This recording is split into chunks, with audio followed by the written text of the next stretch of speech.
All right, check me out. This is Professor Parker. This is All This Math, and we are doing some work on composite functions. Composite functions, all right?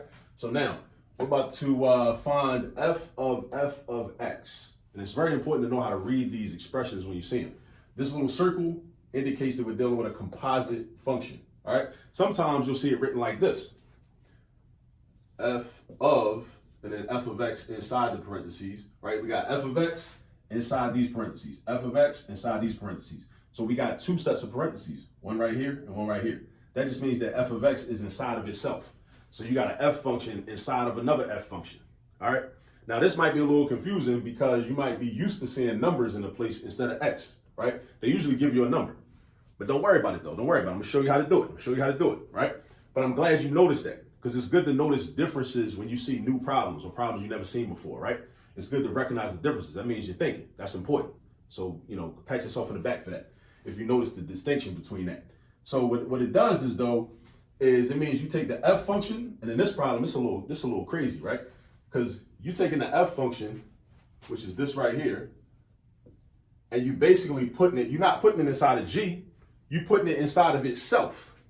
You're putting it inside of itself, which just sounds kind of crazy, but this is what it looks like mathematically, right? So we got f of x. You take the whole f function, which is 4x minus 3, and you put it inside of itself. So then you're going to put it in the f function in the place of x. So you take the whole 4x minus 3, and you're going to replace the x in another 4x minus 3.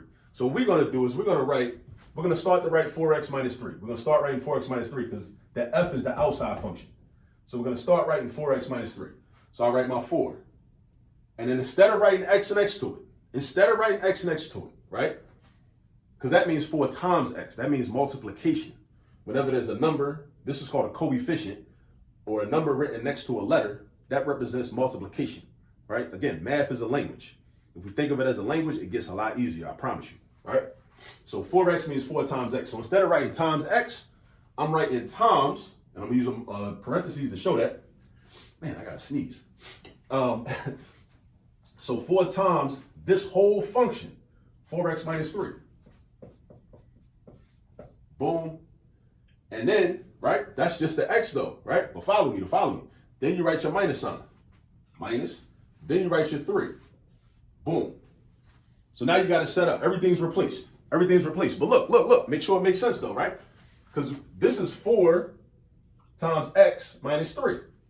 But what's in the place of x? The whole f function is in the place of x. That's what f of f means. You take the f function and put it inside of f. Right? So one function is being placed inside of itself, right? That's basically what happened here. Because this is just an expanded version of 4x minus 3, because that's x right there, 4 times x minus 3. And inside of the x, we got 4 times x minus 3. So when you see that, that's what it should look like, all right? But now we just got to simplify. We got to clean it up a little bit.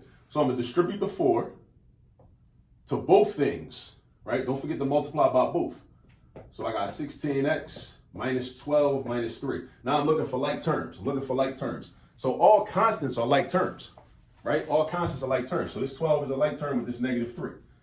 16x don't have no like term. 16x stands on its own 2 feet. That's cool, all right? So we got 16x minus 15. That's my final answer.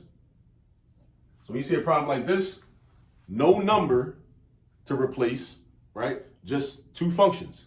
And in this case, they're the same function. That's how you do these problems. All right? So definitely practice. Look for some problems like this. Ask your teacher, ask your professor, ask whoever. Go online and download some problems. You can just do a Google search, composite functions worksheets, and it'll bring it up. You know what I'm saying? Use this video as a guide. Go get some practice. I'll catch you on the next video. Peace.